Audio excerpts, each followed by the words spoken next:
Се запнале.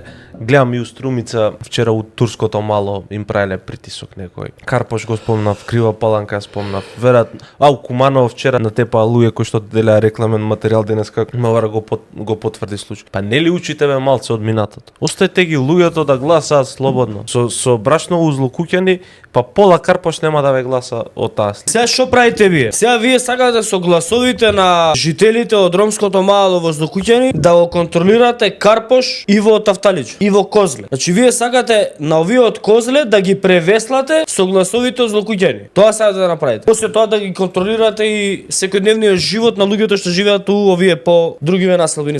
Така е сегде. Во Битола на пример исто. Со гласовите од Бајро сакате да ги контролирате битолчани. Они сакаат да купат гласови, а вас кој ве врти. Вие што имате своја свест, вие да излезете демек вас кој ве врти, вие сте гласале, да, ама ние ве заебавме со гласови од Бајрот. Треба да им се излезе масовно, да им се излезе, па они нека трошат пари у Бајрот и у Злокуќани, и у Тризла и у не знам каде. Тоа треба да им се направи. И сите да излезат масовно. Ти мене ќе ме контролираш со гласови од што годер таму. Не бе шефе, ја ќе си гласам, па ти купувај си гласови. Ама ние сме повеќе од тоа што тие може да купат.